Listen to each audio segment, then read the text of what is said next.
Greetings everybody, welcome to EpicTV. In the studio today we've got Josh Huckaby. Welcome to the show. Thank you, it's good to be here. Hey, congratulations on these new routes. Tell us all about it.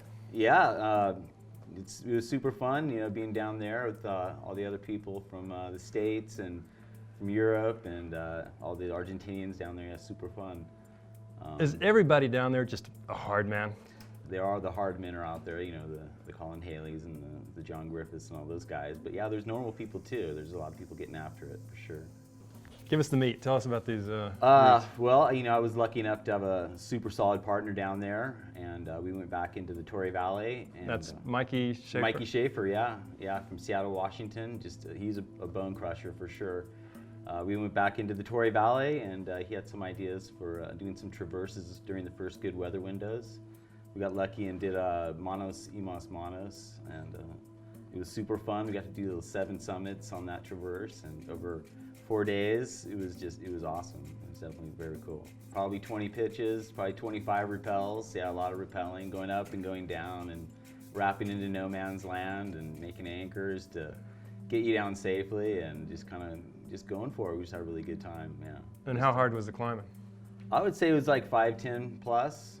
You know, there's a lot of hand cracks, just tons of hand cracks, 3 days worth of hand cracks. And were there any dicey, spicy moments on the? Yeah, the not knowing where you're really going. You know, you don't really have a, you know, when you're out there on your own, you don't really know where you're gonna go. You don't want to stay on the ridge and all that, but yeah, it's like standing on one peak looking at the next peak, and you just kind of, all right, kind of casting it to the wind and just going for it. Yeah. What was the most difficult part of that route? I would say the last pitch, probably on Patagonia, was probably just straight up and down, had finger cracks, hand cracks, off-widths, rope stretcher, you know, it was, yeah, for sure. Who was leading? Mikey was leading on that one. 10 days later, we got on De La S and put up a new road on that one as well. And that's Carne Papas, yeah, the meat and potatoes. And it had hand cracks and corners and a little bit of face climbing. And it really got steep towards the top, so it was, yeah, it was kind of the real deal. We were okay. And tell us about, give me the numbers on that route.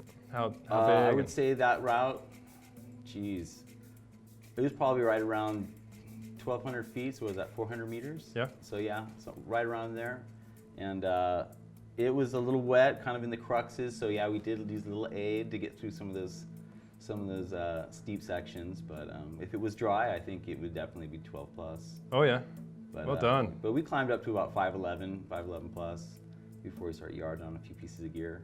Just a super clean line, super fun, and you know, it wasn't too difficult, but it was just a great day in the mountains. Yeah, just going light, and you know, no sleeping bags, and just kind of spend a couple days out there with a friend, and yeah, the weather was great.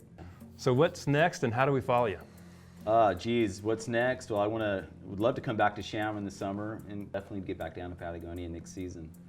And you can follow it on mountainsareforeveryone.com, and that's how you can follow me. Yeah.